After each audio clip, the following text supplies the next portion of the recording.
অফিসের একটা কাজে রাজশাহী যেতে হচ্ছে।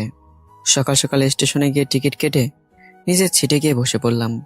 নিজের সিটে বসে সামনে তাকে অবাক হয়ে গেলাম, কারণ সামনে আমার ভাইয়া ভাবি ও ভাবির কোলে একটা বাচ্চা, আব্বু আম্মু ও ভাবির বোন মায়া বসে আছে।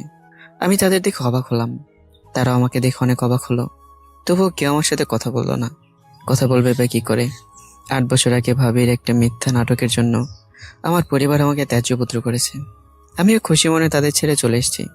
এবার চলুন আমার পরিচয়টা আপনাদের দিয়ে দিই। আমি সাজ্জাদ কেয়ার, আপাতত একটা প্রাইভেট কোম্পানিতে এমডি। পরিবার থাকা সত্ত্বেও আমার কেউ নেই।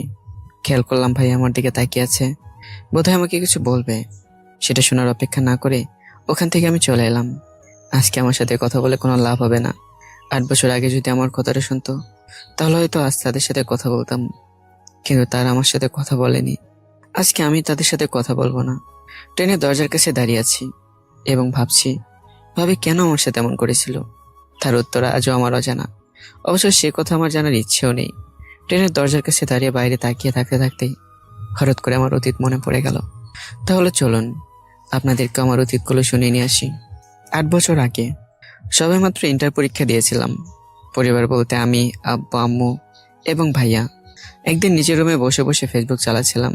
তখন আব্বু আম্মুর রুমে এসে আমার হাতে কয়েকটা বিয়ের কার্ড ধরিয়ে দিয়ে বললেন, এইগুলো তোর বন্ধু বান্ধবদের দিয়ে বিয়েতে আসতে বলবি। আমি কার্ডগুলোর একটা খুলে দেখলাম ভাইয়ের বিয়ের কার্ড।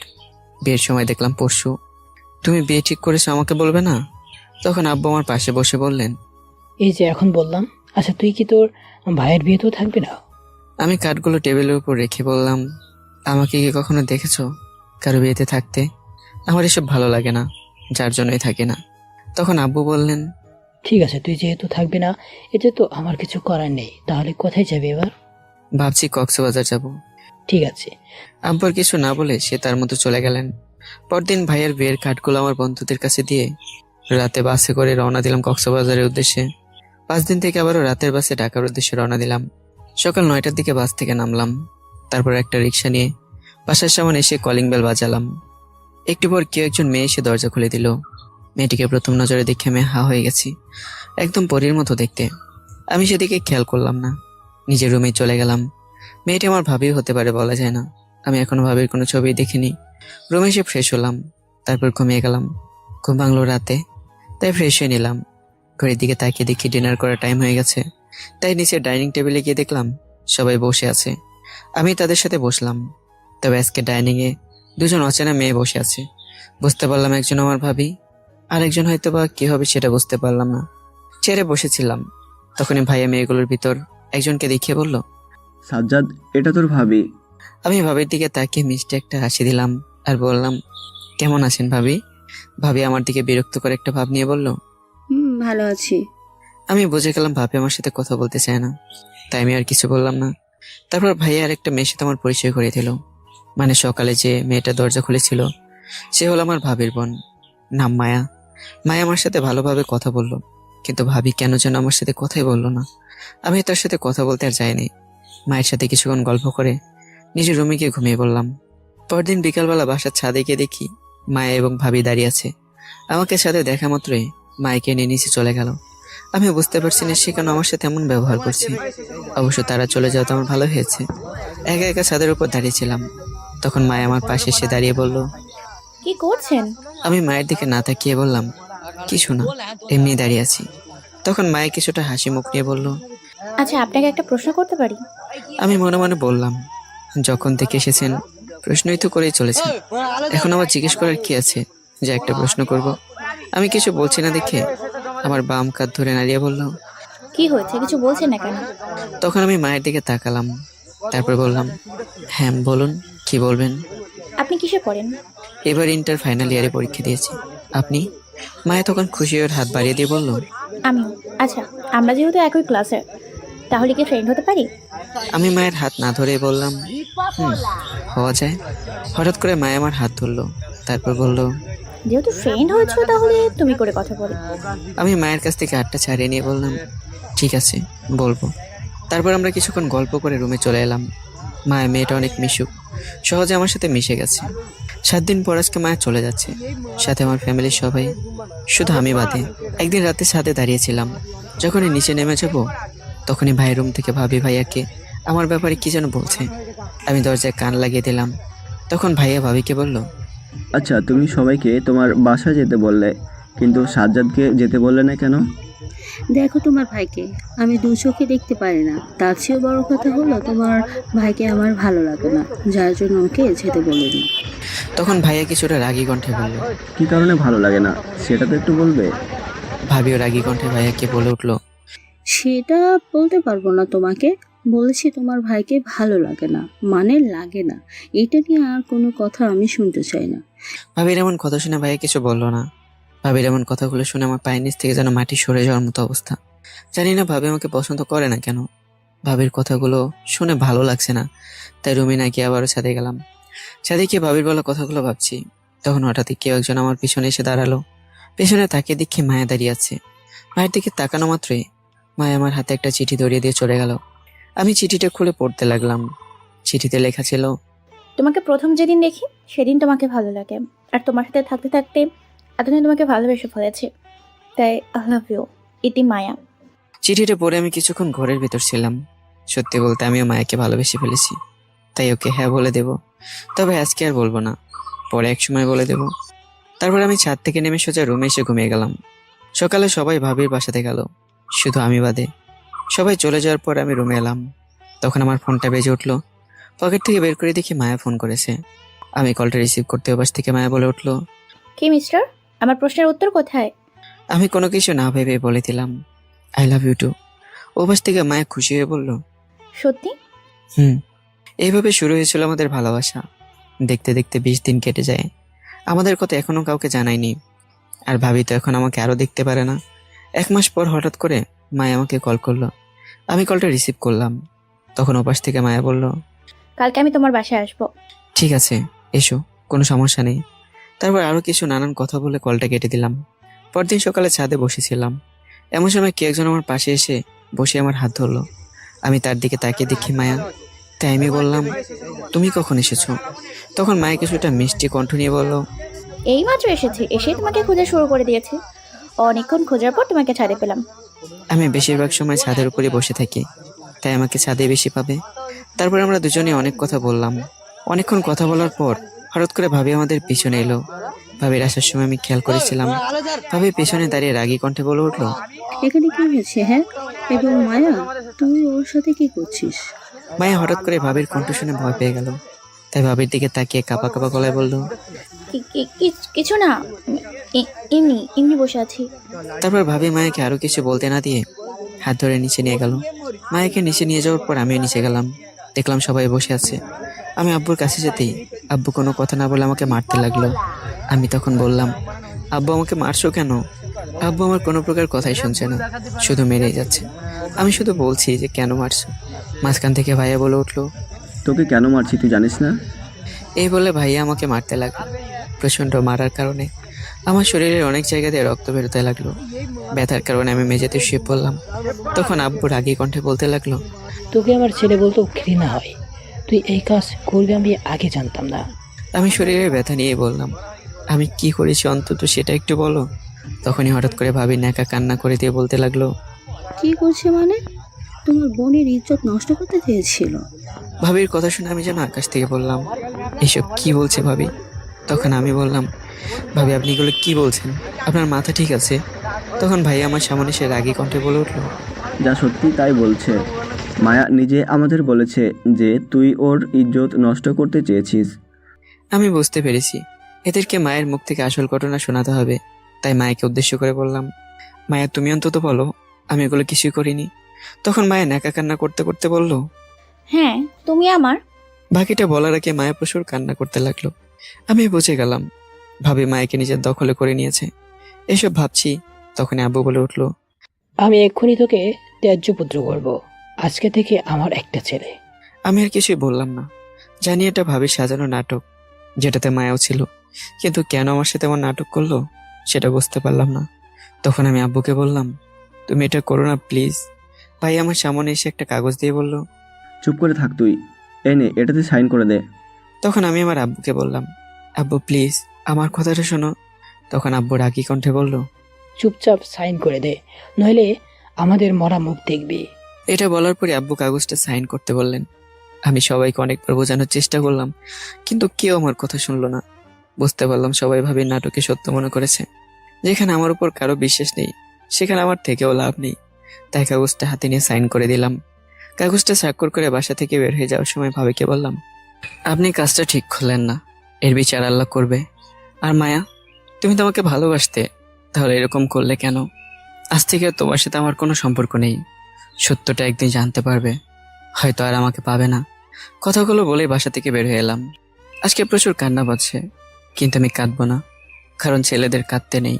আফসোস, একটা বাইরের মেয়ের জন্য সবাই আমাকে অবিশ্বাস করলো। যাই হোক, তারা যেহেতু আমাকে ছাড়া ভালো থাকতে পারবে, আমিও তাদের ছাড়া ভালো থাকবো। এতে আমার কোনো সমস্যা হবে না। তাদেরকে দেখিয়ে দিতে হবে তাদেরকে ছাড়াও আমি বাঁচতে পারি। হাঁটতে হাঁটতে বাস স্ট্যান্ডে চলে এলাম। আমার কাছে মাত্র কয়েক হাজার টাকা এবং মোবাইল রয়েছে। কি করব, কোথায় যাব, কিছুই বুঝতে পারছি না। বাস কাউন্টারের চেয়ারে মাথায় হাত দিয়ে বসে আছি। এমন সময় আমার বন্ধু মিজুর সাথে দেখা হয়ে গেল। আমাকে এরকম চিন্তিত দেখে বলল, কিরে, কেমন আছিস? এবং তোকে এত চিন্তিত লাগছে কেন? আমি বেশি কিছু না ভেবে বলে ফেললাম, আমার লাইফ শেষ হয়ে গেছে। কেন, কি হয়েছে আমাকে একটু বল দেখি। আমি মিজুকে সবকিছু খুলে বলতে লাগলাম। মিজু আমার সব ঘটনা শোনার এক দুঃখ প্রকাশ করে বলল, আচ্ছা, তাহলে এখন আমার সাথে চল। আমি তখন অবাক হয়ে বললাম, তোর সাথে কোথায় যাব? কোথায় আবার? আমার সাথে ঢাকায় চল, সেখানে আমার সাথে ম্যাচে থাকবি। কিন্তু ম্যাচ ভাড়া আমি দেবো কোত্থেকে? আমার সাথে ফ্লাংসিং করবি, তাহলে তোর চলে যাবে। আমি অনেকক্ষণ ভাবলাম, মিজু ঠিকই বলেছে। ঠিক আছে, তাহলে চল। তারপর আমি মিজুর সাথে ঢাকা চলে আসি। তারপর ওর সাথে ম্যাচে উঠে ফ্রিল্যান্সিং করে নিজের পড়াশোনা চালিয়ে নিলাম। প্রথম প্রথম কষ্ট হলেও পরে সব কিছু ঠিক করে নিয়েছি। আস্তে আস্তে সপ্তাহ গেল, মাস গেল, তারপর কয়েক বছর কেটে গেল। আমার লেখাপড়াও শেষ করলাম। পড়াশোনা ভালো হওয়ার কারণে একটা কোম্পানিতে এমডি হিসেবে চাকরি পেলাম। চাকরি করে 8টা ফ্ল্যাট কিনেছি। তার ভিতরে একটাতে আমি থাকি, বাকিগুলো ভাড়াতেও থাকে। সেদিনের পর থেকে মায়ের নামটা আমার জীবন থেকে মুছে ফেলেছি, কারোর জন্য আফসোস করি না। এই ছিল আমার অতীতের ঘটনা। এবার চলুন বর্তমানে ফেরা যাক। বর্তমান। এতক্ষণ ঘটনাগুলো ট্রেনের দরজার কাছে দাঁড়িয়ে থেকে ভাবছিলাম। ঘটনাগুলো ভাবতে ভাবতে অন্য একটা গ্রহে হারিয়ে গিয়েছিলাম। তখন একজন চাচা এসে বলল, বাবা একটু সাইড দাও, আমি সামনে নেমে যাব। চাচার কথায় ভাবনা থেকে ফিরে এলাম।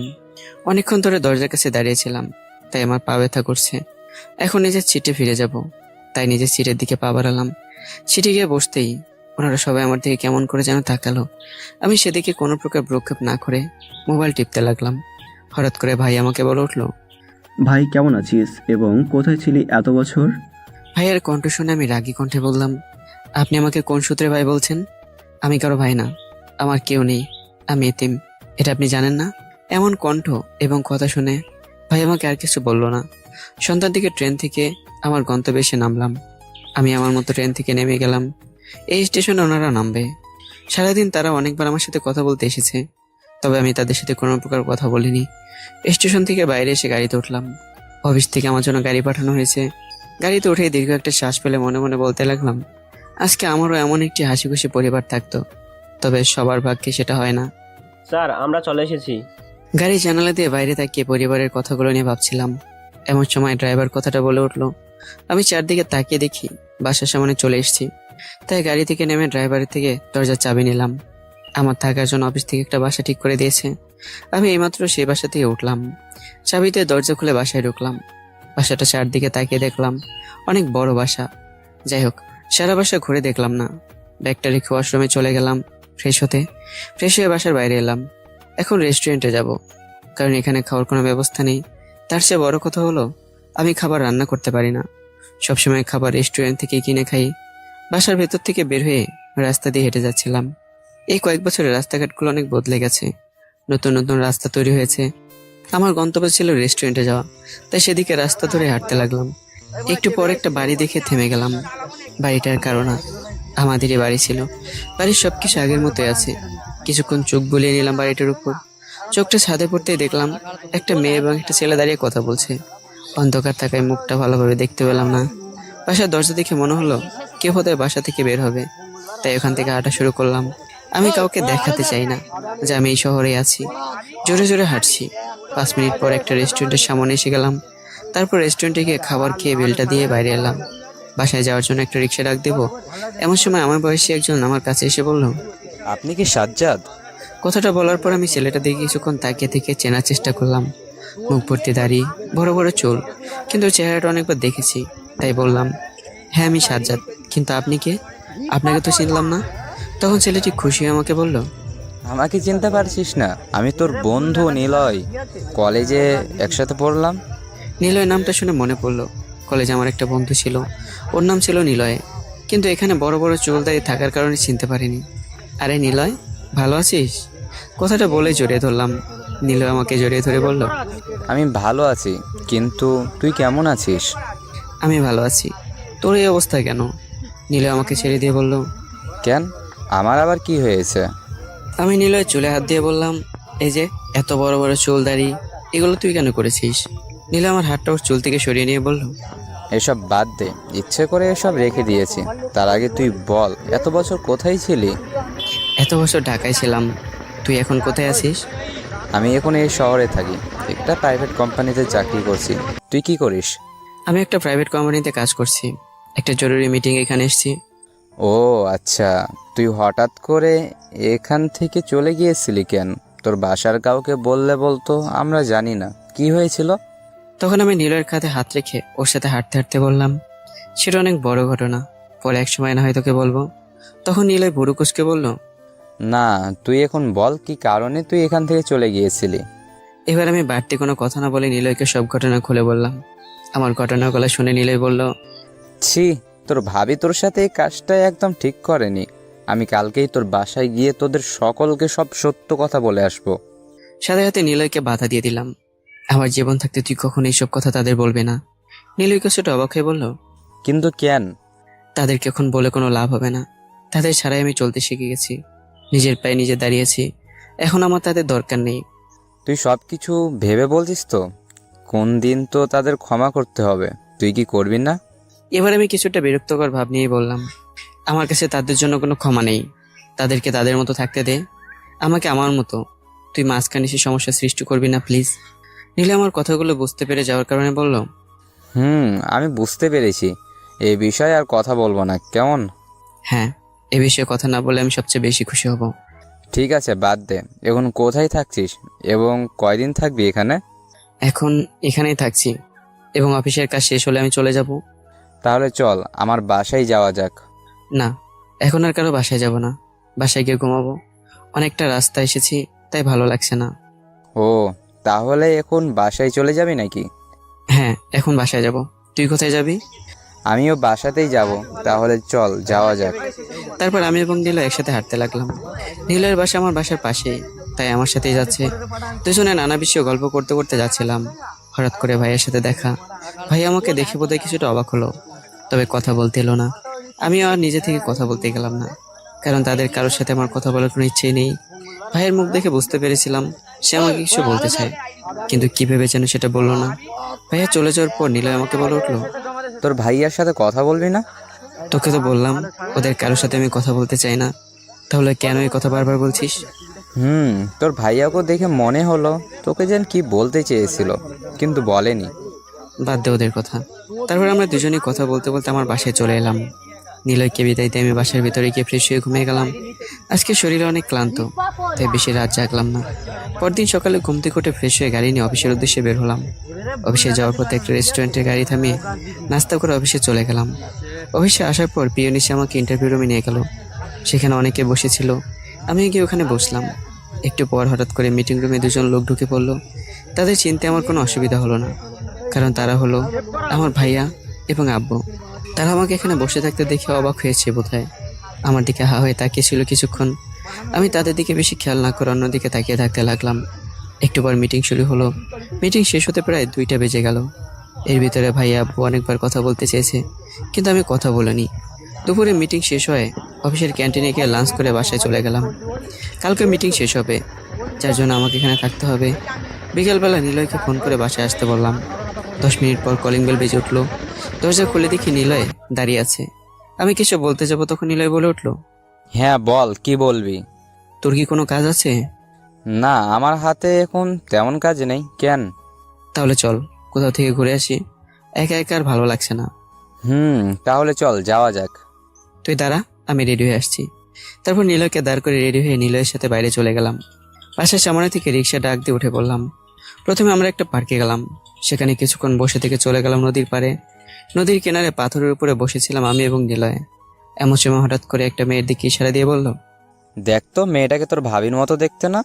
নীলের কথা মতো আমি ওর হাত বরাবর তাকে অবাক হয়ে গেলাম, কারণ মেয়েটাকে ভাবির মতো দেখতে, আসলে সেটা ভাবির মতো দেখতে না, সেটা ভাবি এবং তার সাথে মায়াও আছে। তাদের দেখে মনে হলো তারা বোধহয় আমাকে দেখতে পেয়েছে, তাই আমার দিকে আসতে লাগলো। ওরা কিছু বললে তুই কিছু বলবি না, কেমন? তখন তারা প্রায় আমাদের কাছাকাছি চলে এসছে। তারা আমার সাথে কথা বললেও আমি তাদের সাথে কথা বলবো না। দেখলাম ভাবি আমার পাশে এসে দাঁড়ালো, তারপর বলল, সাজ্জাদ, তোমার আমার সাথে কিছু কথা আছে। আমি তার কথায় কোনো প্রকার উত্তর না দিয়ে নিলয়কে বললাম, চল এখন তাহলে বাসায় যাওয়া যাক, এখানে থাকা যাবে না। বলেই নিলয়কে নিয়ে ওখান থেকে উঠে চলে আসতে লাগলাম। তখন ভাবি আবার বলল, সাজ্জাদ, প্লিজ আমার কথাটা শুনে যাও। তোমার সাথে আমার অনেক জরুরি কথা আছে। ভাবির কথায় পাত্তা না দিয়ে আমি ওখান থেকে চলে এলাম। আমি এবং নিলয় হাঁটছিলাম, এমন সময় নিলয় বলে উঠল, আচ্ছা, আমার একটা প্রশ্ন আছে। বল দেখি, তোর কি প্রশ্ন? আচ্ছা, তোর ভাবি তোর সাথে অমন ব্যবহার করেছিল কেন? এরকম করার কারণটা আমি নিজেও জানি না, তোকে কিভাবে বলবো? নিলয় কিছুটা অবাক হয়ে বলল, তার মানে তুই জানিস না? না, এবং কখনো জানতেও চাইনি কেন এমন করেছে, তবে এখন জানার চেষ্টা করতে হবে। এখন কোথায় যাবি? সন্ধ্যা তো হয়ে এলো। চল কোথাও গিয়ে বসে থাকি। ঠিক আছে, তার আগে চল তোকে আমার বাসা থেকে ঘুরিয়ে নিয়ে আসি। এখন? হ্যাঁ, এখন যাব, চল। এত করে যখন বলছিস তাহলে চল, যাওয়া যাক। তারপর নিলয় একটা রিক্সা ডাক দিল। দুজনে রিক্সায় উঠে নিলয়ের বাসার সামনে চলে এলাম। আমি রিক্সা থেকে নেমে নিলয়ের সাথে বাসার ভেতরে গেলাম। দরজার কাছে গিয়ে কলিং বেল বাজিয়ে দিতেই একজন মেয়ে এসে দরজা খুলে দিল। আমি এর আগে অনেকবার নিলয়ের বাসায় এসেছি, কিন্তু কখনোই মেয়েকে দেখিনি। তখন নিলয় বলল, বাইরে দাঁড়িয়ে আছিস কেন? ভিতরে আয়। আমি ভেতরে যেতেই নিলয় মেয়েটাকে দেখিয়ে বলল, এটা তোর ভাবি, নাম জান্নাত। আমি মনে মনে বললাম, তার মানে ওটা নিলয়ের বউ? ও আচ্ছা, আঙ্কেল আন্টি কোথায়? তাদের তো দেখছি না। তারা কয়েকদিনের জন্য গ্রামের বাইরে গেছে। তুই দাঁড়িয়ে আছিস কেন? বস। আমি সোফায় বসলাম। তখন জান্নাত মানে নিলয়ের স্ত্রী আমাকে চা নাস্তা দিল। আমি সেগুলো খেতে লাগলাম এবং তাদের সাথে গল্প করতে লাগলাম। কিছুক্ষণ ওদের বাসায় থাকার পর আমি বললাম, আজকের মতো এ পর্যন্তই। পরে যদি শহরে আসি তাহলে আবার দেখা হবে, কেমন? তুই চলে যাবি কবে? কালকে অফিসের মিটিং শেষ হবে, তাই পরশু সকালে চলে যাব। ঠিক আছে। আমি আর কিছু না বলে ওখান থেকে সোজা বাসায় চলে এলাম।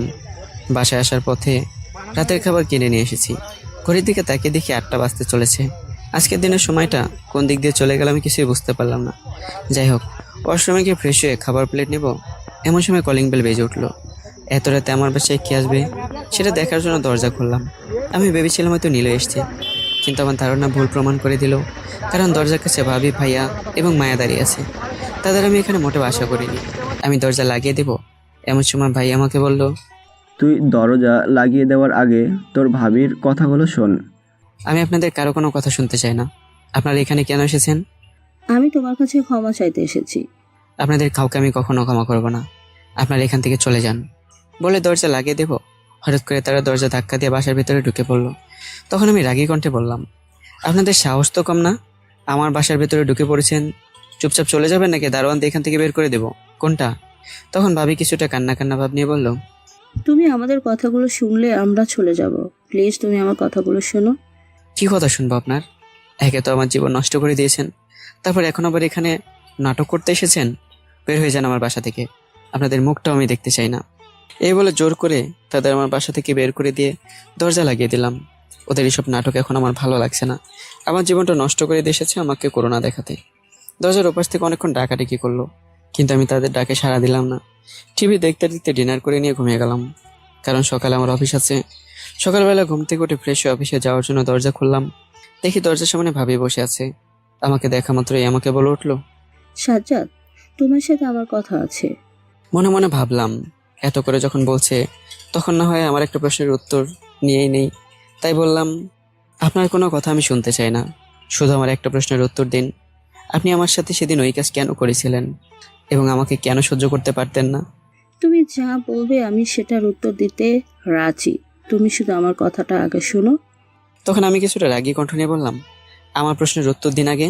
তারপর আপনার কথা শুনবো। তখন ভাবি কান্না করতে করতে বলল, আসলে তোমার সাথে এমন ব্যবহার করেছিলাম তার কারণ তুমি মাকে ভালোবাসতে দেখে।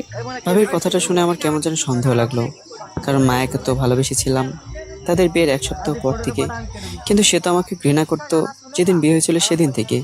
সোজা বুঝে গেলাম উনি আমাকে মিথ্যা বলছেন। তাই বললাম, আমাকে মিথ্যা বলছেন কি কারণে?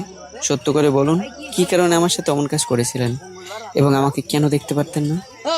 আমি তোমাকে মিথ্যা বলবো কেন, সত্যি কথাই বলছি। আমি ভাবিকে আর কিছু না বলে ওখান থেকে নিচে চলে এলাম। আমার পেছনে পেছনে ভাবি এলো, তবে আমি কিছু বললাম না। উনি যে আমাকে মিথ্যা বলছে সেটা পুরোপুরি ক্লিয়ার। ভালোভাবে বুঝে গেছি উনি আসলে সত্যটা বলবে না, আমার মায়ের কাছ থেকে জানতে হবে, কারণ ওইসব ব্যাপারে মায়া নিশ্চয়ই জানবে। এখন দেরি করা যাবে না, তাড়াতাড়ি করে অফিসে যেতে হবে, না হলে দেরি হয়ে যাবে। তাই গাড়িতে উঠে অফিসে চলে গেলাম। অফিসে এসে মিটিংয়ে গিয়ে বসলাম। আজকে দুপুর 2টা পর্যন্ত মিটিং চললো, তাই আব্বু এবং ভাইয়া আসেনি। মিটিং শেষ করে ক্যান্টিনে গিয়ে খাবার খেয়ে চলে এলাম। কালকে বাসায় ফিরে যাব, তবে তার আগে আমাকে মায়ের সাথে দেখা করতে হবে। কিন্তু সেটা করব কিভাবে? আমার কাছে তো মায়ের ফোন নাম্বার নেই। আগে যে নাম্বার ছিল সেটাও ডিলিট করে দিয়েছি। বিছানায় শুয়ে এসব ভাবছিলাম, এমন সময় কলিং বেল বেজে উঠলো। আমি গিয়ে দরজা খুলে দেখি নিলয় দাঁড়িয়ে আছে। আমি ওকে বাসার ভিতরে আসতে বললাম। আমার চিন্তিত মুখ দেখে নিলয় বলল, তোকে এত চিন্তিত মনে হচ্ছে কেন? একটা কথা ভাবছি। কি কথা সেটা একটু আমাকে বল। মায়ের সাথে দেখা করতে হবে, বুঝেছিস? কেন মায়ের সাথে দেখা করবি কেন? আসল সত্যটা জানার জন্য মায়ের সাথে কথা বলা দরকার আমার। ও, তাহলে মায়াকে কল করে দেখা করতে বল। সেটাই তো পারছি না, আমার কাছে মায়ের নাম্বার নেই। ঠিক আছে, তুই চিন্তা করিস না। মায়া এখন কোথায় আছে সেটা কি জানিস? বোধহয় আমাদের বাসায় আছে, কালকে তো ভাইয়ের সাথে এসেছিল। ঠিক আছে, দাঁড়া আমি দেখছি। তুই বাসাতেই থাকিস কেমন? বলেই নিলয় চলে গেল। আমি জানি না নিলয় এখন কি করে মায়ের সাথে আমার দেখা করানোর ব্যবস্থা করবে। দেখতে দেখতে প্রায় 30 মিনিট কেটে গেল। হঠাৎ করে আমার ফোন বাজতে লাগলো। ফোনের দিকে তাকিয়ে দেখি নিলয়ের নাম্বার, তাই কলটা রিসিভ করলাম। ওপাশ থেকে নিলয় বলতে লাগলো, হ্যালো সাজ্জাদ, মায়াকে তোর বাসা থেকে বের করে নিয়ে এসেছি। এখন ওকে কোথায় নিয়ে আসবো? কেমন করে বের করে নিয়ে আসলি? জোর করে নিয়ে এসছিস নাকি? আরে না, বাসার ভিতরে গিয়ে মায়াকে বললাম যে তুই ওর সাথে কথা বলবি, তখন ও নিজের ইচ্ছাতেই আমার সাথে এসেছে। ঠিক আছে, তাহলে ওকে বাসায় নিয়ে আয়। তোকে একটা কথা মেসেজে পাঠিয়ে দিয়েছি, চেক কর। তোর সাথে মেসেজে কথা বলবো এখন। বলেই নিলয় কলটা কেটে দিল। বুঝতে পারলাম না কি এমন কথা যেটা মেসেজে বলতে হবে। নিলয়ের মেসেজের জন্য অপেক্ষা করছিলাম। একটু পর আমার নাম্বার একটা মেসেজ এলো। মেসেজটা নিলয়ের নাম্বার থেকে এসেছে। সেখানে লেখা আছে, আচ্ছা, তুই কি জানিস মায়ের বিয়ে হয়েছে? মেসেজটা পড়ে কিছুক্ষণ ঘোরের মধ্যে ছিলাম। ভাবি এমন একটা কাজ করবে সেটা আমি ভাবতে পারিনি। আমাকে না বলে মায়ের বিয়েটাও দিয়ে দিয়েছে। তবে যেটা করেছে ভালোই করেছে, এটা নিয়ে আমার আফসোস করে লাভ হবে না। নিলয়ের মেসেজে রিপ্লাই লিখে দিলাম, না, ওর বিয়ে হয়েছে ভালো হয়েছে, এটা নিয়ে আমার কোনো প্রকার সমস্যা নেই। তুই ওকে নিয়ে আমার বাসায় আয়, তাই হবে। মেসেজটা নিলয়কে পাঠিয়ে দিলাম। একটু পর বাসায় কলিং বেল বেজে উঠলো। দরজা খুলে দেখি নিলয় মায়াকে নিয়ে দাঁড়িয়ে আছে। আমি তার বাসার ভিতরে আসতে বললাম। তারপর আমি গিয়ে খাটে বসলাম। মায়া আমার সামনে দাঁড়িয়ে আছে। আমি ওকে খাটে বসতে বললাম। মায়া খাটে বসে পড়লো। তখন আমি বললাম, তোমাকে একটা প্রশ্ন জিজ্ঞাসা করার জন্য এখানে ডেকেছি। আশা করি তুমি তোমার বোনের মতো মিথ্যা বলবে না। তুমি আমাকে না জিজ্ঞেস করবে, আমার সেটা জানা থাকলে অবশ্যই উত্তর দেওয়ার চেষ্টা করব। তুমি আমাকে বলো, তোমার বোন আমাকে সহ্য করতে পারতো না কেন? আসলে আপুর টাকার খুব নেশা। যখন আপু তোমাদের বাসায় আসে তখন দেখে তোমার অনেক সম্পদ, যার জন্য আপু তোমাকে। মায়াকে আর কিছু বলতে দিলাম না, কারণ পুরো কথাটা আমি বুঝে গেছি। ভাবি কেন আমাকে সহ্য করতে পারতো না এবং কেন সেদিন ওই নাটক করেছিল। ও এখন কেন আবার আমাকে তাদের কাছে ফিরিয়ে নিতে যাচ্ছে। এখন মায়াকে এখানে রেখে লাভ হবে না, তাই নিলয়কে বললাম, ওকে বাসায় নামিয়ে দেয়। আমার যা জানার দরকার সেটা জেনে গেছি। তখন মায়া আমাকে বলল, তুমি যা ভাবো না কেন, আমি আজও তোমায় ভালোবাসি। ঠিক আছে মায়া, চলো তোমাকে বাসায় পৌঁছে দিয়ে আসি। এসব কথা আপনার মুখে মানায় না। আপনার বিয়ে হয়েছে, নিজের স্বামীর সাথে সুখে সংসার করুন। আপনাদের মাঝখানে আমাকে টেনে কোনো সমস্যার সৃষ্টি করবেন না। আপনি এখন আসতে পারেন। মা আমাকে কিছু না বলে চুপচাপ বাসার ভেতর থেকে বের হয়ে গেল। ওর সাথে নিলয় গেল। ওরা চলে যাওয়ার পর আমি বারান্দায় গেলাম। ভাবি এইসবের জন্য আমার সাথে এই কাজগুলো করবে, সেটা ভাবতে ভাবতে একটা সিগারেট ধরালাম। আমি সিগারেট খাই না, যখন মনটা খুব বেশি খারাপ থাকে তখন একটু একটু খাই। বারান্দার গ্রিল ধরে ব্যস্ত শহরটা দেখছিলাম। কালকে চলে যাব এই শহর থেকে, জানি না আবার কবে আসবো এখানে। বোধহয় আর জীবনে আসা হবে না। তখন পেছনে কার উপস্থিত টের পেলাম। পেছনে তাকে দেখি নিলয় দাঁড়িয়ে আছে। আমাকে বারান্দায় দাঁড়িয়ে থাকতে দেখে বলল, কি হয়েছে, একা একা দাঁড়িয়ে আছিস কেন? আজকে জানতে পারলাম ভাবি আমার সাথে কেন এমন করতো। আমার কিন্তু সেটা বলিনি। তোর উত্তরটা পরে দেব, আগে আমার কথাটা শোন। একটা মানুষ টাকার জন্য কতটা নিচে নামতে পারে সেটা কি একটু ভেবে দেখেছিস? টাকার জন্য যে কেউ মানুষের জীবন নষ্ট করতে পারে। নীলে কিছু বলছে না, আমার কথাগুলো শুধু শুনছে। আমি আবারও বললাম, এতদিন আমি ভাবতাম কি কারণে ভাবি আমাকে সহ্য করতে পারতো না, কিন্তু আজকে সেটা জানার পর আমি নিজে অবাক হয়ে গেছি। ভাবি আমার সাথে অমন ব্যবহার করতো কারণ আমার বাবার টাকা পয়সা সবকিছুতেই আমার অর্ধেক ভাগ ছিল, কিন্তু ওনার এত টাকার নেশা যে আমাকে বাসা থেকে তাড়িয়ে দিলে পুরো সম্পদ ভাইয়া নামে চলে যাবে এবং তারা সারা জীবন আরামে কাটিয়ে দেবে। মায়াকে ভালোবাসতাম, এটা তার কাছে কোনো সমস্যা ছিল না, সেটা এটাকে শুধু ব্যবহার করেছে। ছাড়ো না এসব, এগুলো ভেবে কি লাভ হবে? ভাবতে চাই না, তবে মনে পড়লে অনেক কষ্ট লাগে। বাদ দে এসব, তুই চলে যাবি কবে? কালকে সকালে চলে যাব। ও আচ্ছা, তাহলে থাক, বাসায় চলে যাই, কালকে সকালে না হয় দেখা হবে। ঠিক আছে, যা। তারপর নিলয় চলে গেল। আমি ল্যাপটপ নিয়ে অফিসের কিছু কাজ করতে লাগলাম। এমন সময় একটা মেল এলো। মেলটা ওপেন করে দেখি সেটা আমার অফিস থেকে এসছে। ওটাতে লেখা আছে আমাকে রাজশাহীতে ট্রান্সফার করে দেওয়া হয়েছে, কালকে থেকে যেন তার অফিসে জয়েন করি। এটা দেখে আমার মাথা ঘুরে গেল। আমি সাথে সাথে ফোনটা বের করে হেড অফিসে কল করে বললাম, আমাকে না জানিয়ে ট্রান্সফার করা হলো কেন? তখন তারা বললো যে আমি নাকি কাজগুলো ভালো পারি এবং আমাকে রাজশাহীর অফিসে বড় বড় কাজ আছে, সেগুলো দেখাশোনা করার জন্য আমাকে ট্রান্সফার করা হয়েছে। আমি অনেকবার অনুরোধ করলাম আমার লাগবে না, তবুও তারা বলল এতে তারা কিছু করতে পারবে না, আমাদের কোম্পানির মালিক যা করবে সেটাই হবে। আমি কিছু না বলে কলটা কেটে দিলাম।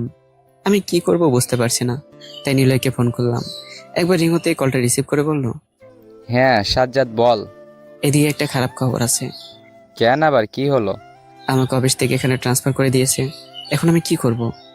আরে এটা তো খুশির খবর, তুই তো বললি খারাপ একটা খবর আছে। এটাই তো খারাপ খবর। তুই চিন্তা করিস না, কালকে তোর সাথে এই বিষয়ে কথা বলবো। আমি কিছু না বলে কলটা কেটে দিলাম। আমার এই শহরে থাকার কোনো ইচ্ছে নেই, কারণ এখানে থাকলে আমার পরিবারের সাথে বারবার দেখা হবে, যেটা কিনা আমি চাই না। কিন্তু এতে এখন আমার কিছুই করার নেই, ভাগ্যে যেটা আছে সেটা করতেই হবে। এটা নিয়ে আর বেশি আফসোস করলাম না।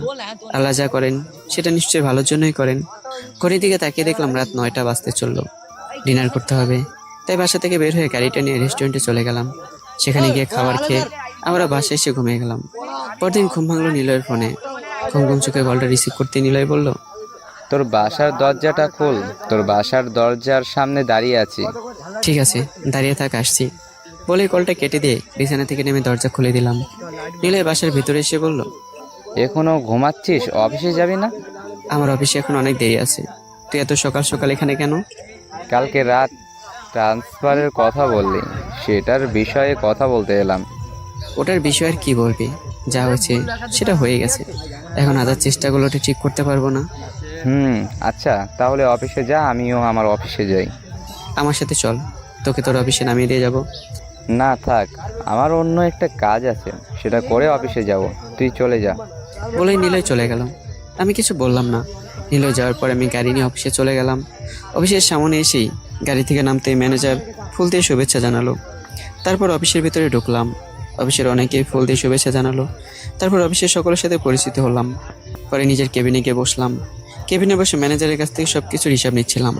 তখন একজন কেবিনের কাছে এসে বলল, স্যার ভিতরে আসতে পারি? আমি তাকে ভেতরে আসতে বললাম। ভেতরে আসার পর আমি তার দিকে তাকালাম। তাকে দেখে পুরো অবাক হয়ে গেলাম, কারণ সেটা আর কেউই না, সেটা হলো নিলয়। কি ব্যাপার, তুই এখানে কেন? আমাকে এখানে দেখে নিলয় অবাক হয়ে বলল, আমি তো এখানেই কাজ করি, কিন্তু তুই এখানে কি করিস? আমি তো এই কোম্পানিতে কাজ করি, তুই এখানে কাজ করিস সেটা জানতাম না। যাই হোক, ভালো হয়েছে, অন্তত একজনকে পাওয়া গেল। তুই কি বলতে এসেছিস? কিছু না, এমনি নতুন বসকে এটা দেখতে এলাম। ও আচ্ছা। হুম তারপর নিলয় কেবিন থেকে চলে গেল। ম্যানেজার আমাকে কাজ বুঝিয়ে দিয়ে চলে গেল। তারপর আমি কাজ করতে লাগলাম। সারাদিন অফিসে কাজ করে বিকেলবেলা অফিস থেকে বের হলাম। আজকে বাসায় যেতে ইচ্ছে করলো না, তাই পার্কে চলে গেলাম। পার্কে গিয়ে একটা বেঞ্চে বসতে যাব, তখনই হঠাৎ করে একটা মেয়ের সাথে ধাক্কা লাগলো, যার ফলে দুজনে পড়ে গেলাম। আমি মেয়েটার দিকে তাকালাম, দেখলাম মেয়েটা উঠে দাঁড়ালো। তাই আমি উঠে দাঁড়িয়ে বললাম, আপনি কে এবং আমাকে ধাক্কা দিলেন কেন? তখন মেয়েটি একবার পিছনে তাকিয়ে ভয়ে ভয়ে বলল, আসলে আমাকে কয়েকটা ছেলে ডিস্টার্ব করছিল, ওদের থেকে পিছু ছাড়াতে গিয়ে আপনার সাথে ধাক্কা লেগে গেছে। ছেলেগুলো কোথায় আছে আমাকে একটু বলুন তো। মেয়েটি চারপাশে একবার চোখ বুলিয়ে নিয়ে বলল, ওদেরকে দেখতে পাচ্ছি না, বোধহয় এখান থেকে চলে গেছে। আচ্ছা, আপনি এখানে এসেছিলেন কেন? এমনি একটু ঘুরতে এসেছিলাম, বাসায় ভালো লাগছিল না তাই। ও, বলে আমি বেঞ্চে বসলাম, কিন্তু আমাকে অবাক করে দিয়ে মেয়েটি আমার পাশে বসে পড়লো। তারপর আমাকে বলতে লাগলো। আমার নাম নীলা, আপনার নাম কি? আমি স্বাভাবিকভাবেই উত্তর দিলাম, আমার নাম সাজ্জাদ। তখন মেয়েটি মানে নীলা আমাকে বলল, আচ্ছা, আপনি এখানে কোথায় থাকেন? আপনাকে তো আগে এখানে দেখিনি। আমি এই জায়গাতেই থাকি, তবে আমাকে দেখবে না তার কারণ আমি আগে এখানে থাকতাম না। কয়েকদিন আগে এখানে এসেছি। অনেক বছর আগে এখানে থাকতাম, কিন্তু একটা সমস্যার কারণে আমি চলে গিয়েছিলাম। ও, আপনার পরিবারে কে কে আছে? আমার কেউ নেই, এখন আমি একা।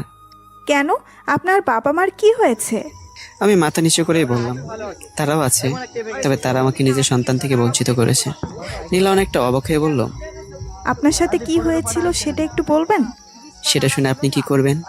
নীলা একটু অভিমান করে বলল, ঠিক আছে, বলা লাগবে না। আচ্ছা, আপনি কি করেন? জব করি। আপনি কি বিরক্ত বোধ করছেন আপনাকে এইসব কথা বলেছি দেখে? আরে না, বিরক্ত বোধ করবো কেন? সেটা আমার থেকে আপনি ভালো জানবেন। আচ্ছা, আমরা কি বন্ধু হতে পারি? আমি প্রথম দেখায় কারোর সাথে বন্ধুত্ব করি না, পরবর্তীতে যদি দেখা হয় তাহলে বন্ধুত্ব করব, কেমন?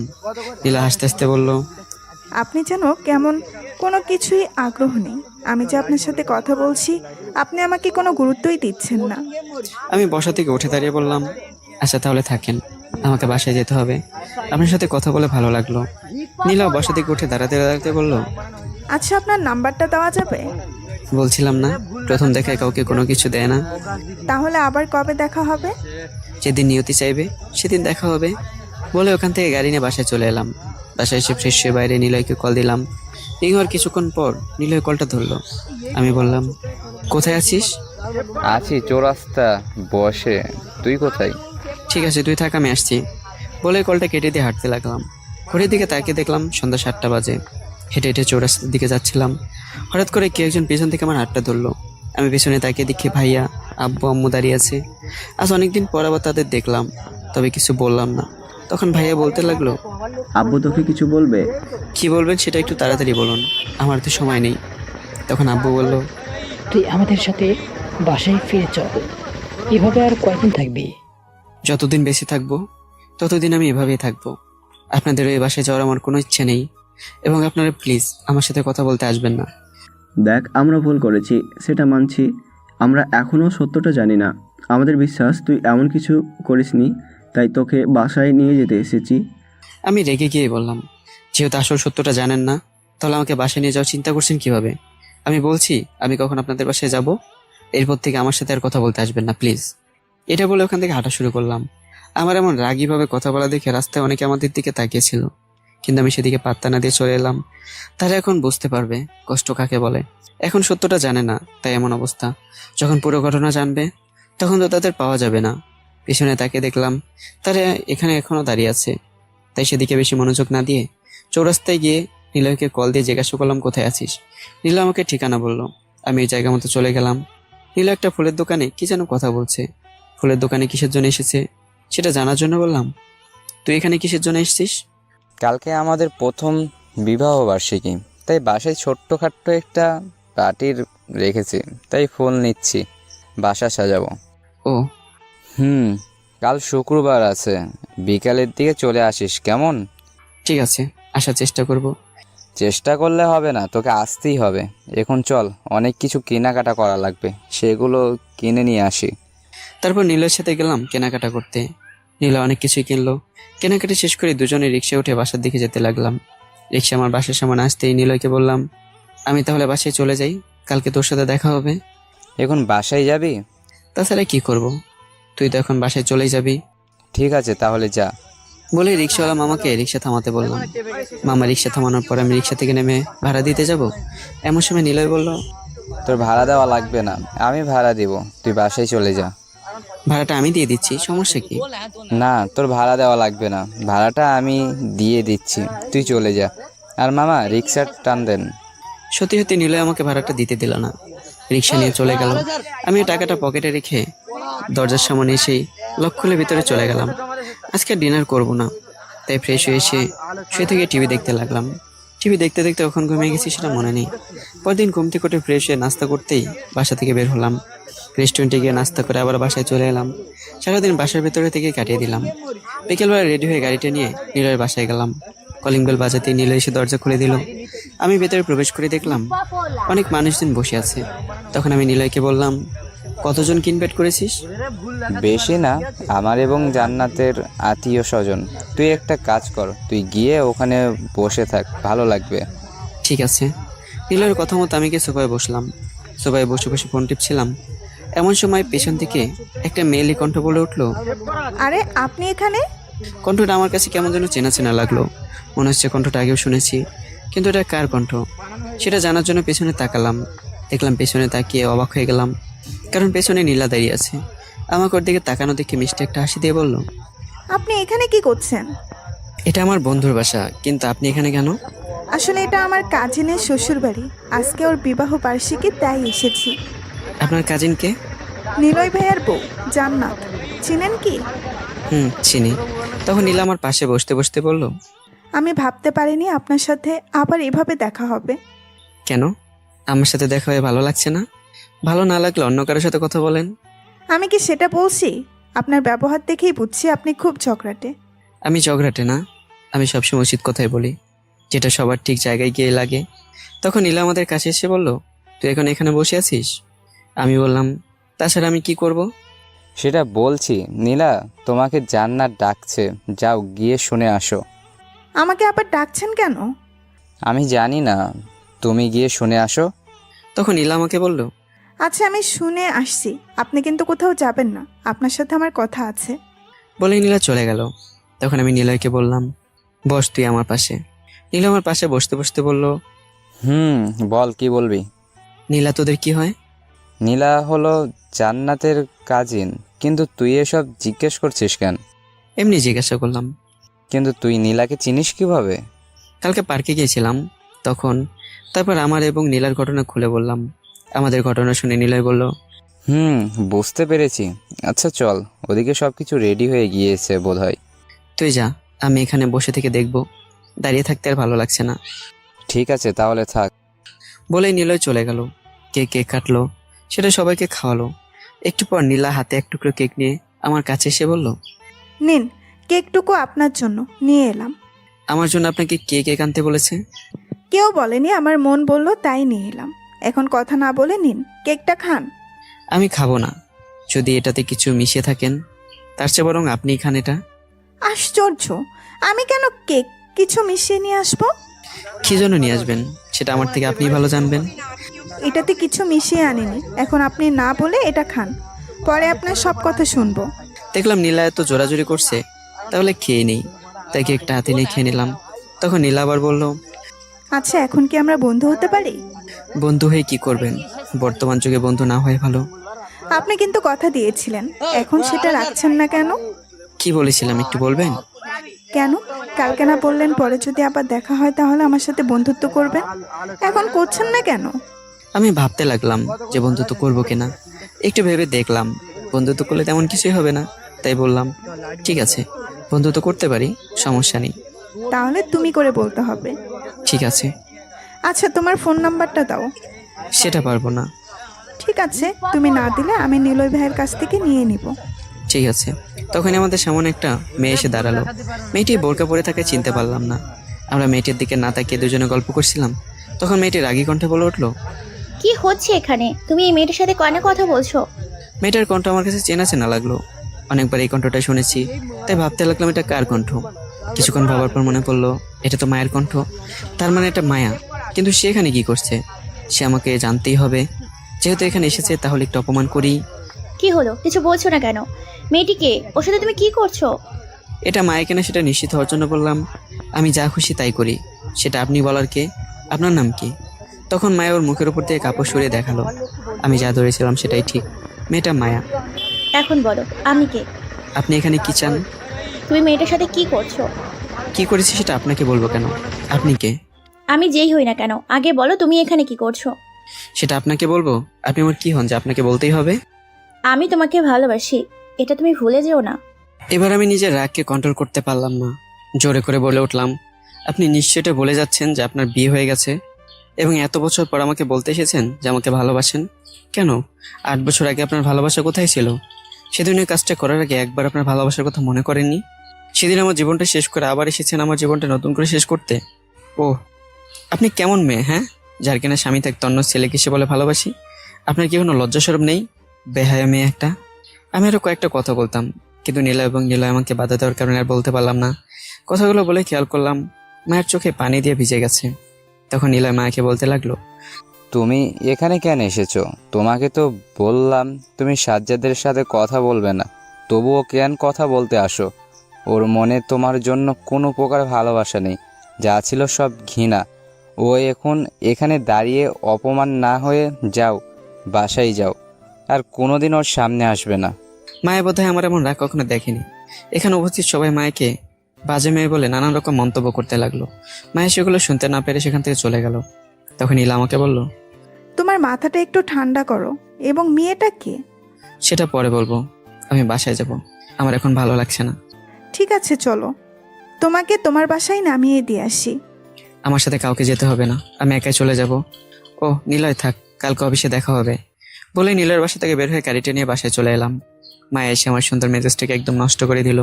বাসায় যাওয়ার পথে খাবার কিনে নিয়ে গেলাম। বাসায় এসে খাবার খেয়ে ঘুমিয়ে গেলাম। পরদিন সকালে ঘুম ভাঙলো একটা অচেনা নাম্বারের কলে। অচেনা নাম্বার হওয়ার কারণে কলটা রিসিভ করলাম না। অনেকবার রিং এলো, ওই নাম্বার থেকে কিন্তু রিসিভ করলাম না। ঘুম ভেঙে যাওয়ার কারণে বিছানা থেকে নেমে ফ্রেশ হয়ে রেডি হয়ে নিলাম। তারপর অফিসের দিকে রওনা দিলাম। যাওয়ার পথে রেস্টুরেন্ট থেকে নাস্তা করে নিলাম। অফিস শেষে নিজের কেবিনে গিয়ে ব্যাগটা রেখে চেম্বারে বসতে যাব, তখন আবার ওই নাম্বার থেকে কল এলো। আমি বুঝতে পারছি না কে যে এতবার কল করছে। একবার কলটা ধরে দেখলে বোঝা যাবে এটা কার নাম্বার। এসব ভাবতে ভাবতে কলটা রিসিভ করতে যাব, তখন কেটে গেল। 1 মিনিট পর আবার ওই নাম্বার থেকে কল এলো। এবার কলটা রিসিভ করলাম, তখন ফোনের ওপাশ থেকে একটা মেয়ে সালাম দিল। আমি সালামের উত্তর দিয়ে বললাম, আপনি কে? আমি নীলা, চিনতে পেরেছো কি? আমি মনে মনে বললাম, তাহলে এটা নীলার নাম্বার, কিন্তু সে আমার নাম্বার পেলো কোথায়? তুমি আমার নাম্বার কোথায় পেলে? ব্যবস্থা করেছি। তার আগে বলো, তোমাকে এতবার কল দিলাম, তুমি আমার কল রিসিভ করলে না কেন? আননোন নাম্বারের কল আমি রিসিভ করি না। মাঝে মাঝে করতেও হয়, এটা আমার নাম্বার, তুমি একটু সেভ করে রেখে দিও। ঠিক আছে, এখন তাহলে কলটা রাখি, আমার অনেক কাজ আছে। আর একটু কথা বলি, তোমার সাথে কথা বলতে আমার ভালো লাগছে। এখন পারবো না, কাজ করবো, বাই। বলে কলটা কেটে দিয়ে কাজ করতে লাগলাম। কাজ করতে করতে লাঞ্চের সময় হয়ে গেছে, তাই ক্যান্টিনে গেলাম খাবার খাওয়ার জন্য। খাবার শেষ করে আবার নিজের কেবিনে এসে কাজ করতে লাগলাম। সারাদিন অফিসের কাজ করে বিকেলবেলা অফিস ছুটি হলো, তাই অফিসের সামান্য রাস্তায় এসে গাড়ি তুলতে যাবো, এমন সময় কে একজন আমার হাত ধরে ফেললো। হাতটা কে তুললো সেটা দেখার জন্য পিছনে তাকালাম। পিছনে তাকিয়ে দেখি নীলা দাঁড়িয়ে আছে। নীলাকে এখানে দেখে অনেক অবাক হলাম। আমার অফিসের ঠিকানা সে পেলো কোথায়? আমি কিছু বলছি না, শুধু নীলার দিকে তাকিয়ে কথাগুলো ভাবছি। তখন নীলা বলে উঠলো, কি হয়েছে? এভাবে কি ভাবছো? নীলার কথায় আমার হুঁশ ফিরল। আমি বললাম, কিছু না। তুমি এখানে কেন? এবং আমার অফিসের ঠিকানা কে দিয়েছে? পেয়েছি একজনের কাছ থেকে। এখন তো তোমার অফিস শেষ, তাই না? কেন? এমনি, তোমার সাথে একটু সময় কাটাবো তাই। আমার সাথে সময় কেটে তোমার কি কোনো লাভ হবে? অনেক লাভ হবে, চলো একটু ঘুরে আসি। বলে নীলা আমাকে গাড়ির ড্রাইভারের সিটের পাশে বসতে বলল এবং সে গিয়ে ড্রাইভারের সিটে বসলো। নীলা গাড়ি চালাতে জানে কিনা সেটা আমি জানি না, তাই বললাম, আচ্ছা তুমি যে ড্রাইভিং সিটে বসলে তুমি কি গাড়ি চালাতে পারো? হ্যাঁ। না পারলে কি এখানে বসেছি বলো? এখন এসব কথা না বলে বলো কোথায় যাবে? আমি বাসায় যাব। এখন তোমাকে বাসায় যেতে দিব না। একবার যেহেতু তোমাকে নাগালে পেয়েছি, আজ ছাড়ছি না। এখন বলো কোথায় যাবে? বললাম তো বা। ঠিক আছে, বলা লাগবে না। তোমাকে আমার পছন্দের একটা জায়গায় নিয়ে যাচ্ছি, চলো। আমি আর কিছু বললাম না। নীলা গাড়ি চালাচ্ছে, আমি জানালা দিয়ে বাইরে তাকিয়ে আছি। আপনারা অনেকে হয়তো ভাবছেন নীলার সাথে আমার সময় কাটাতে কেমন লাগে। সত্যি বলতে গেলে নীলা অনেক মিশুক স্বভাবের একটা মেয়ে, খুব সহজে আমার সাথে মিশে গেছে। ওর সাথে সময় কাটাতে আমার ভালোই লাগে। এসব ভাবছিলাম, এমন সময় নীলা গাড়িটা থামিয়ে বলল, তুমি কি ফুচকা খাবে? আমি বাইরে তাকিয়ে দেখলাম সামান্য ফুচকা বিক্রি করছে। আমি সাধারণত ফুচকা খাই না, তাই নীলাকে বললাম, না আমি ফুচকা খাবো না, তুমি একা খাও। আরে খাও, সমস্যা নেই। আমি 2 প্লেট ফুচকা অর্ডার করছি, দাঁড়াও। শুধু তোমার জন্য অর্ডার দাও, আমি খাবো না। এত কথা বলতে হয় না, চুপ করে থাকো তো। আমি আর কিছু বললাম না। ওদিকে নীলা 2 প্লেট ফুচকার অর্ডার দিল। তারপর আমার দিকে তাকিয়ে বলল, আচ্ছা আমাকে একটা কথা বলবে? আমি বললাম, বলো কি কথা? এই যে আমি তোমার উপর অধিকার দেখাচ্ছি, তোমার বিরক্ত লাগছে না? না, বিরক্ত লাগবে কেন? তাহলে আমার সাথে ভালোভাবে কথা বলছো না কেন? মেয়েদের সাথে কথা বলার ইচ্ছেটা অনেক আগেই মরে গেছে, যার জন্য কারোর সাথে আর কথা বলি না। দেখো, ওই মায়া না হয় তোমার সাথে নাটক করেছে, কিন্তু সবাই তো আর এক নয়, তাই না? আমার সাথে নাটক করেছে এটা তুমি জানলে কি করে? শুধু এটা কেন, আমি তোমার অতীতের সকল ঘটনা শুনেছি। তুমি কেন বাসা ছেড়েছিলে, কোথায় গিয়েছিলে, কিভাবে চলেছো, কালকে মেয়েটাকে ওভাবে অপমান কেন করলে, সকল ঘটনা আমি জানি। তোমাকে সব নিলয় বলেছে নাকি? প্রথমে বলতে চাইনি, আমি জোর করে তোমার ব্যাপারে সবকিছু শুনেছি। ও, আমার না তোমার ভাবির কথা মনে পড়লে অনেক রাগ হয়। একবার তাকে সামনে পেলে অনেক অপমান করতাম। আমি সবকিছু আল্লাহর উপর ছেড়ে দিয়েছি, তাকে শাস্তি আল্লাহ নিশ্চয়ই দেবেন। আমরা কথা বলতে বলতে ফুচকা চলে এসেছে। দুগুলের ফুচকা হওয়ার কারণে নীলা একটা নীল আরেকটা আমার হাতে ধরিয়ে দিয়ে বলতে লাগলো, তোমাকে একটা কথা বলি, সত্য বলবে কেমন? বলো। তোমার কি কোনো গার্লফ্রেন্ড আছে? না, সেদিনের পর থেকে আর কারোর সাথে রিলেশনে যাইনি। তাহলে তো ভালোই। তোমার কেমন মেয়ে পছন্দ সেটা একটু বলবে? একটা ফুচকা মুখের ভেতর দিয়ে বলল, আমার এমন মেয়ে পছন্দ যে কখনো আমাকে ঠকাবে না, সবসময় আমার পাশে থাকবে, আমার যত্ন নেবে, সবসময় আমাকে নিয়ে ব্যস্ত থাকবে এবং দিনদার হতে হবে। নীলা আমার কথা শুনে কিছুক্ষণ আমার দিকে তাকিয়ে থাকলো, তারপর বলল, তোমার পছন্দ অনেক ভালো, আমারও না একদম তোমার মতো ছেলে পছন্দ, এটা কি জানো? তুমি না বলে জানতে পারতাম না। বুঝতে পেরেছি। এখন কথা না বলে ফুচকা খাও। তারপর আমি কিছু না বলে ফুচকা খেতে লাগলাম। খেতে খেতে হঠাৎ করে নীলা আমাকে বলে উঠলো, তোমার হাত দিয়ে আমাকে একটা ফুচকা খাইয়ে দাও না। মেয়েটি হঠাৎ এই কথা বললো কেন সেটাই বুঝতে পারলাম না। আমাকে চুপ থাকতে দেখে নীলা আবার বলল, কি হলো, দাও। তোমাকে আমি খাইয়ে দেবো কেন? তোমার হাত কি হয়েছে? আমার হাতে খেতে ভালো লাগলো না, তাই তোমার হাতে খাবো। চুপচাপ নিজের হাত দিয়ে খাও, আমার খাবার দিকে নজর দিও না। দাও না। নীলাকে খাইয়ে দেওয়ার ইচ্ছে আমার ছিল না, কিন্তু বারবার জোর করার কারণে একটা ফুচকা নীলার মুখের ভেতর দেওয়ার পর নীলার প্লেট থেকে একটা ফুচকা তুলে আমার মুখের সামনে তুলে ধরলো। নাও, এবার এটা খাও। আমি খাবো। আর কিছু বলার আগে নীলা ওর হাতের ফুচকা আমার মুখের ভেতরে ঢুকিয়ে দিল, তারপর বলল, আগে খাও, তারপর বাকি কথাটা বলো। ফুচকা খেয়ে নিয়ে নীলাকে বলে উঠলাম, এখন বাসায় চলো তো, আমার ভালো লাগছে না। ঠিক আছে। আমি কিছু না বলে ফুচকার বিলটা দিতে যাব, তখন নীলা বলল সে নাকি বিল দিয়ে দিয়েছে, আমার আর দেওয়া লাগবে না। আমি আর নীলাকে কিছু বলিনি। নীলা গাড়ি চালাচ্ছে, আমি জানালা দিয়ে বাইরে তাকিয়ে আছি। হঠাৎ করে নীলা গাড়ি একটা বাসার সামনে থামালো, তারপর গাড়ি থেকে নেমে আমার পাশে এসে বলল, এটা হলো আমার বাসা। খুব সুন্দর। শুধু কি বাসাটাই সুন্দর, আমি সুন্দর না? তুমি অনেক সুন্দর, তাহলে এখন আমি যাই। বলে আমি ড্রাইভিং সিটে বসলাম। তখন নীলা বলল, চলে যাবে কেন? আমার বাসায় ঢুকবে না? এখন সময় নেই, পরে না হয় এক সময় আসবো, এখন তাহলে আমি যাই, কেমন? কথাটা বলে গাড়ি চালু করে ওখান থেকে বাসা দিকে যাচ্ছিলাম। আমার বাসায় আসার একটু আগেই মোড় আছে, সেখান দিয়ে গাড়ি নিয়ে যাওয়ার সময় দেখলাম অনেক লোকজন দাঁড়িয়ে আছে। তখন একটা অ্যাম্বুলেন্স এলো, এসে একজন মহিলাকে অ্যাম্বুলেন্সে তুলতে লাগলো। যে আহত হয়েছে তার মুখটা আমি দেখে শিহরিত হয়ে গেলাম, কারণ তিনি আর কেউ নন, তিনি ছিলেন ভাবি। তাকে অ্যাম্বুলেন্সে তোলা হচ্ছে, ওনার সাথে ভাইয়াও আছে। কিন্তু এখানে কি হয়েছে সেটা দেখার জন্য গাড়ি থেকে নামলাম। অনেক লোকজন থাকে, একজনকে বললাম কি হয়েছে, তখন লোকটি বলতে লাগলো, এই মহিলাটি রাস্তা পার হওয়ার সময় হঠাৎ করে একটা মিনি ট্রাক এসে ওনাকে ধাক্কা দেয়, এখন তাকে হাসপাতালে নিয়ে যাওয়া হচ্ছে। আমি আকাশের দিকে তাকিয়ে মুচকে একটা হাসি দিয়ে লোকটাকে বললাম, ভাই আল্লাহ ছাড় দেন, কিন্তু ছেড়ে দেন না, তাই না? হ্যাঁ অবশ্যই, কিন্তু আপনি এটা বলেছেন কেন? এমনি বললাম আর কি। তারপর লোকটা আর কিছু বলেনি, আমি আর কিছু বলিনি, চুপচাপ ওখান থেকে এসে গাড়িতে বসলাম। এতক্ষণ অ্যাম্বুলেন্সটা চলে গেছে, যার জন্য রাস্তাটা ফাঁকা হয়ে গেছে। তাই সোজা বাসায় চলে এলাম। বাসায় এসে দরজা লক খুলে ভেতরে গিয়ে জামা কাপড় চেঞ্জ করে ফ্রেশ হতে যাবো, তখন ফোনটা বাজতে লাগলো। আমি ফোনের স্ক্রিনের দিকে তাকিয়ে দেখলাম নিলয় কল দিয়েছে, তাই কলটা রিসিভ করে বললাম, হ্যালো। সাজ্জাদ, তুই কোথায়? আমি বাসায় আছি। কেন? ঠিক আছে, তুই বাসায় থাক, আমি আসছি। আমি কিছু বলার আগে কলটা কেটে দিল, তাই ফোনটা রেখে ফ্রেশ হতে চলে গেলাম। ওয়াশরুম থেকে বের হয়ে খাটের উপর বসেছিলাম, তখন কলিং বেল বেজে উঠলো। দরজা খুলে দেখি নিলয় দাঁড়িয়ে আছে, তাই ওকে ভেতরে আসতে বললাম।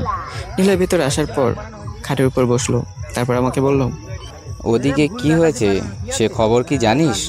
কি হয়েছে? তোর ভাবি অ্যাক্সিডেন্ট করেছে, তুই এটা জানিস না? ও, ওনার কথা বলছিস? ওনাকে অ্যাম্বুলেন্সে তুলতে আমি দাঁড়িয়ে থেকে দেখেছি, এবং কিভাবে দুর্ঘটনা ঘটেছে সেটাও জানি। তোকে কষ্ট করে আর বলা লাগবে না। তাহলে তোর মুখে কোনো চিন্তিত ভাব নেই কেন? ওনার জন্য আমি চিন্তা করে কি করব? উনি আমার কে যে ওনার ব্যাপারে ভাবতে হবে? আজকে যা হয়েছে এটা হলো না শাস্তি। সেটাও কি এক প্রকার ঠিক বলছিস? যা এসব ব্যাপারে বাদ দে। তুই অফিস শেষ কোথায় গিয়েছিলি? ওই নীলার সাথে একটু ঘুরতে গিয়েছিলাম। কেন, নিলয়কে আবার পছন্দ করিস নাকি? আরে না, সেসব কিছুই না, এমনি বন্ধুত্ব সম্পর্ক আমাদের। ভালোভাবে বুঝে কথা বলছিস? কেমন নিলয় ব্যবহারগুলো আমার সুবিধার মনে হচ্ছে না। সেম সমস্যা আমারও। ওর গায়ে পড়ার অভ্যাস প্রচুর। সবার সাথে এমন করে নাকি? আরে না, নীলা অমন মেয়ে না। আমার জানা মতো ছেলে বন্ধু বলতে শুধু তুই আছিস, তাছাড়া কেউ নেই। এবং ওর তোর সাথে যেমন ব্যবহার করে অন্য কারোর সাথে সেই ব্যবহার করে না। হুম। আচ্ছা থাক, আমাকে বাসায় যেতে হবে, অনেক কাজ আছে। আমিও বাইরে যাব, চল তাহলে একসাথে যাওয়া যাক। ঠিক আছে চল। তারপরে আমি আর নিলয় একসাথে বাইরে এলাম। নিলয় চলে গেল ওর বাসায়, আমি চলে গেলাম রেস্টুরেন্টে ডিনার করতে। ডিনার শেষ করে বাসায় এলাম, তখন নীলা কল দিল। ওর সাথে কিছুক্ষণ কথা বলে ঘুমিয়ে গেলাম। এভাবে দেখতে দেখতে কেটে গেল 3টি মাস। 3 মাস পর, এই 3 মাসে নীলার সাথে আমার অনেক ভালো বন্ধুত্ব হয়ে গেছে। নীলার বাসার লোকজনের সাথে খুব ভালো একটা পরিচয় হয়ে গেছে। ও বর্তমানে ভাবির অবস্থা তেমন ভালো না, আর একটা পা পুরো অকেজো হয়ে গেছে, যার জন্য সে ভালো করে হাঁটতেও পারে না। এখন আমার পরিবারও আমার কাছে আর আসে না, না এলে আমারই ভালো, কারণ তাদের সাথে আমার কথা বলার কোনো ইচ্ছে নেই। আজকে 3 তারিখ, কালকে নীলার জন্মদিন। তার বাসায় একটা পার্টি দিয়েছে, সেখানে আমাকে যেতে বলেছে। ও চকলেট খুব পছন্দ করে, তাই ওর জন্য 1 বক্স চকলেট আর একটা কালো শাড়ি কিনবো। যেই ভাবা সেই কাজ, গাড়ি নিয়ে চলে গেলাম শপিং মলে। গিয়ে চকলেট শাড়ি কিনে বাসায় এলাম। পরদিন অফিস শেষ করে বাসায় এলাম। তারপর রেডি হয়ে নীলার উদ্দেশ্যে রওনা দিলাম। আজকে গাড়ি নিয়ে আসিনি, পায়ে হেঁটে নীলার বাসায় যাচ্ছি। একটু পর নীলার বাসার সামনে এলাম। আজকে বাসাটা অনেক সুন্দর করে সাজানো হয়েছে, যার জন্য চেনাই যাচ্ছে না। যাই হোক, সংকোচবোধ না করে তাদের বাসার ভিতরে প্রবেশ করলাম। ভেতরে অনেক মানুষজন আছে, যে যার মতো একে অপরের সাথে কথাই বলছে। সেদিকে খেয়াল না করে আমি নীলাকে খুঁজতে লাগলাম। তখন কে একজন আমার কাঁধে হাত রাখলো। আমি পেছনে তাকে দেখি নীলা দাঁড়িয়ে আছে। তাই আমি বললাম, কোথায় ছিলে এতক্ষণ? আমি কখন থেকে তোমাকে খুঁজছি। আমি কোথায় যাব, এখানেই ছিলাম, উল্টো আমি তোমাকে খুঁজছিলাম। আমি অনেকক্ষণ ধরে এখানেই আছি। যাক বাদ দাও, তোমার হাতে কি? আমার হাতে নীলার জন্য কেনা চকলেট ও শাড়ি ছিল, সেটা ওর হাতে দিয়ে বললাম, এগুলো তোমার জন্য। তোমাকে এগুলো নিয়ে আসতে কে বলেছে? কেউ না, আমার ইচ্ছে হলো তাই আমি নিয়ে এলাম। কেন, তোমার পছন্দ হয়নি? তুমি আমাকে যা দেবে। তখন নীলা বলল, তুমি আমাকে যা দেবে সেটা আমার পছন্দ হবে, কিন্তু আমার 2টা গিফট হবে না, আমার আরও একটা গিফট লাগবে। আমি বললাম, কি গিফট? সেটা এখন বলবে না, সময় হলে তোমার কাছে চেয়ে নিব, কেমন? ঠিক আছে, সেটা যদি আমি দিতে পারি তাহলে অবশ্যই দেব। হুম, এখন আসো আমার সাথে। আরে না, তুমি যাও, আমি এখানে বসে থাকবো। নীলার কিছু না বলে ওখান থেকে চলে গেল। একটু আবার নীলা কেক কাটলো। প্রথমে তার বাবা আমাকে খাওয়ালো, তারপর 1 টুকরো কেক নিয়ে আমার কাছে এসে আমাকে খাইয়ে দিল। নীলার এমন ব্যবহার দেখে পার্টিতে উপস্থিত থাকা সকলেই আমার দিকে তাকিয়েছিল, কিন্তু কেউ কিছু বলেনি। সেদিন রাতে ওখানে ডিনার করে বাসায় আসতে যাব, এমন সময় নীলা আমার হাত ধরে ছাদে নিয়ে গেল।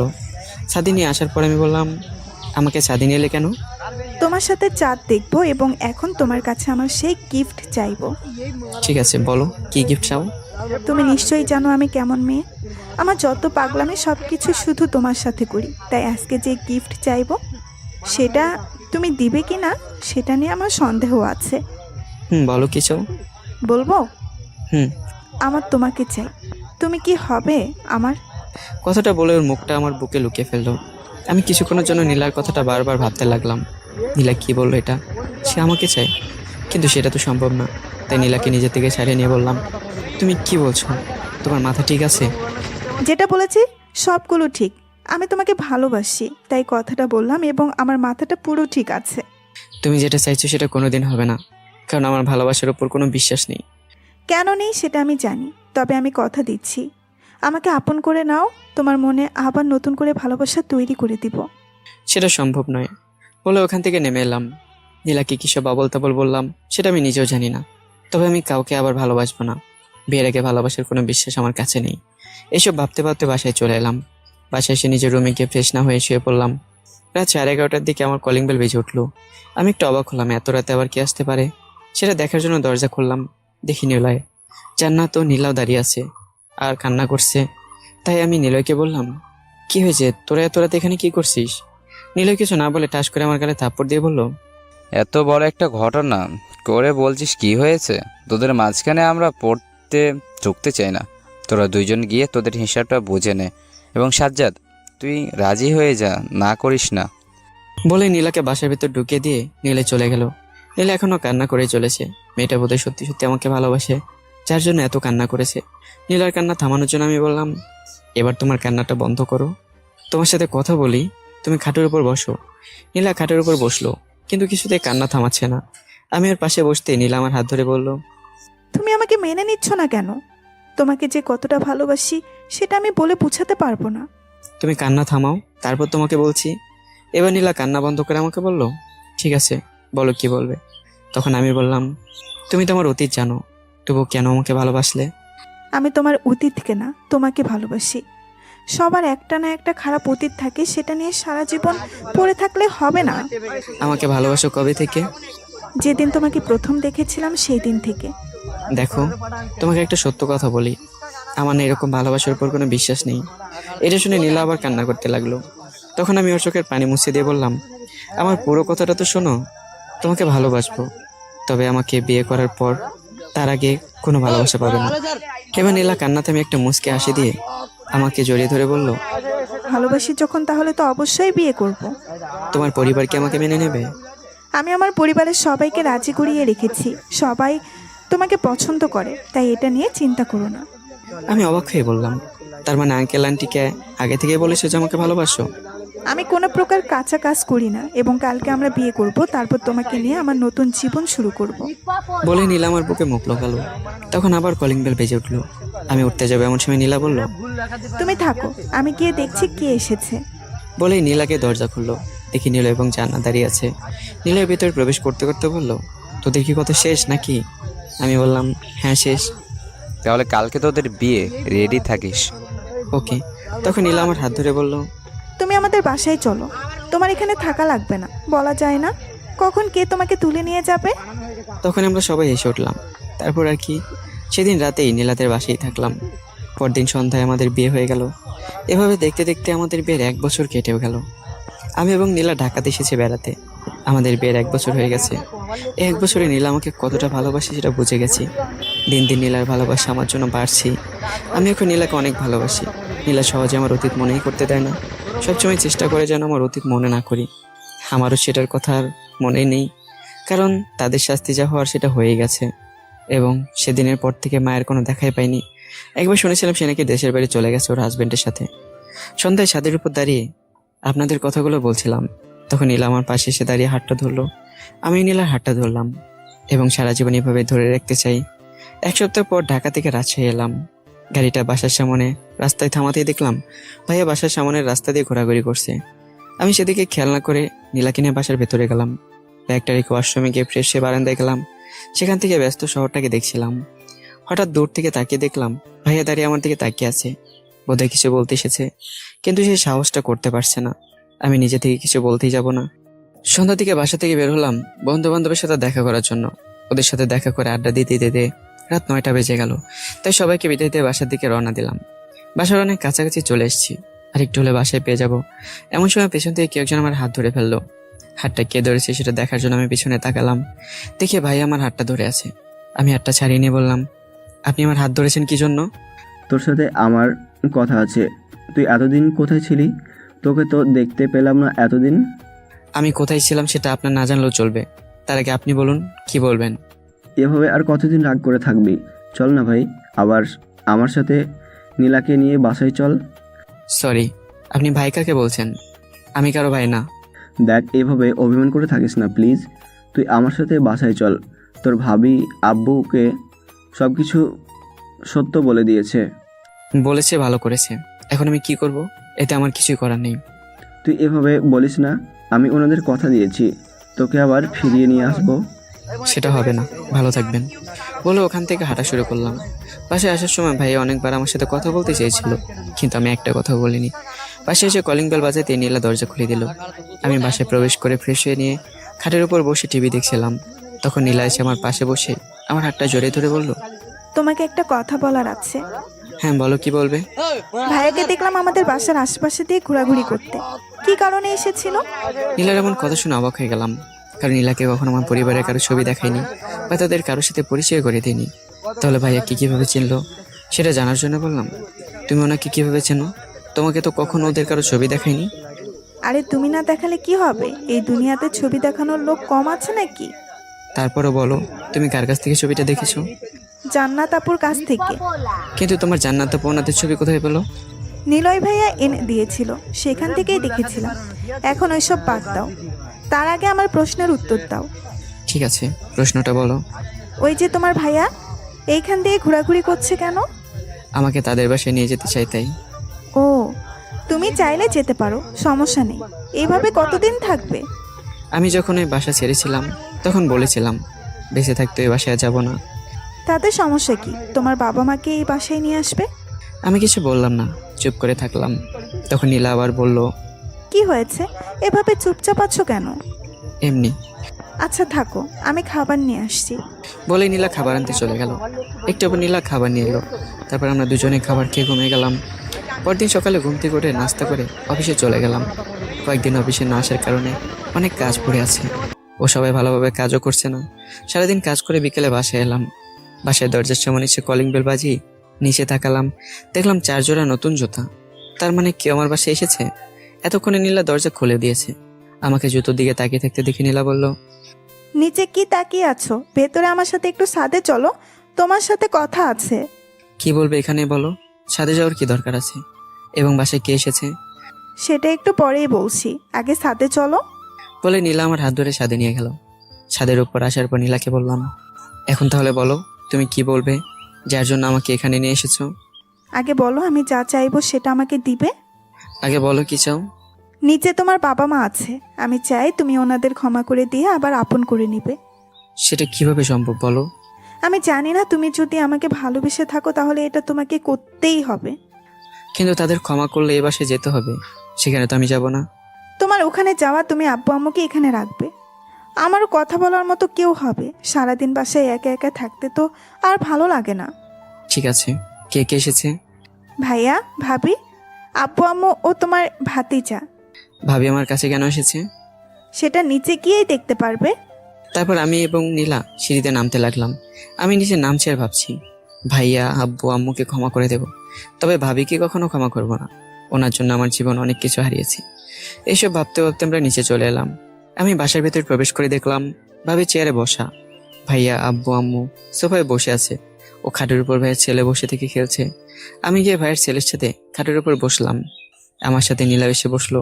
তখন ভাইয়া বলল, ওর নাম সিহাব, বয়স 1.5 বছর। আমি কিছু বললাম না, চুপ করে শিহাবের সাথে খেলতে লাগলাম। তখন ভাইয়া আবার বলতে লাগলো, দেখ সাজ্জাদ, পুরোনো কথাগুলো বাদ দিয়ে চল আবার নতুন করে শুরু করি। আমি এবার বলতে লাগলাম, চাইলে তো নতুন করে শুরু করা সম্ভব হয় না। অতীতটা ভোলার মতো হলে তবেই তো বলবো, তাই না? তোর ভাবি যেটা করেছে সেটা ঠিক করেনি, সেটা ভালোভাবে বুঝতে পারছি।